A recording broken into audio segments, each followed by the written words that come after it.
Hi friends, പുതിയൊരു വീഡിയോയിലേക്ക് എല്ലാവർക്കും സ്വാഗതം. ഇന്ന് എളുപ്പത്തിൽ ഉണ്ടാക്കാൻ പറ്റുന്ന ഒരു ഗ്രീൻ പീസ് കറിയുടെ റെസിപ്പി ആയിട്ടാട്ടോ വന്നത്. അതിന് വേണ്ടി ഗ്രീൻ പീസ് തലേ ദിവസം തന്നെ കുതിർത്ത് വെച്ചിട്ട് പിന്നെ കഴുകിയെടുത്തതിന് ശേഷം ഒരു കുക്കറിലേക്ക് ഇട്ട് കൊടുക്കുന്നുണ്ട്. പിന്നെ അതിലേക്ക് ഒരു ഉരുളക്കിഴങ്ങും ഒരു ഉള്ളിയും അതുപോലെ തന്നെ ഒരു ക്യാരറ്റും കൂടെ ചേർത്ത് കൊടുക്കുന്നുണ്ട്. എരിവിനാവശ്യമായ പച്ചമുളകും കൂടെ ചേർത്ത് കൊടുക്കുന്നുണ്ട് കേട്ടോ.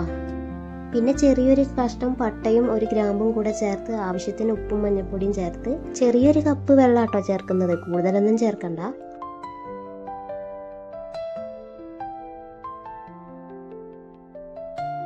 പിന്നെ കുക്കർ അടച്ചു വെച്ച് 3-4 വിസിൽ വന്നതിന് ശേഷം ഫ്ലെയിം ഓഫ് ചെയ്യാം കേട്ടോ.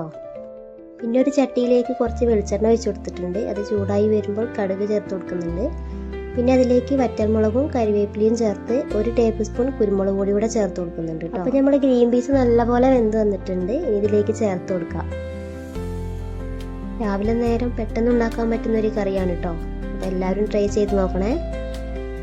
അപ്പോൾ നമ്മൾ ഇന്നത്തെ വീഡിയോ ഇഷ്ടപ്പെട്ടെന്ന് വിചാരിക്കുന്നു. ഇഷ്ടപ്പെട്ടാൽ സബ്സ്ക്രൈബ് ചെയ്യാനും ലൈക്ക് ചെയ്യാനും മറക്കരുതേ.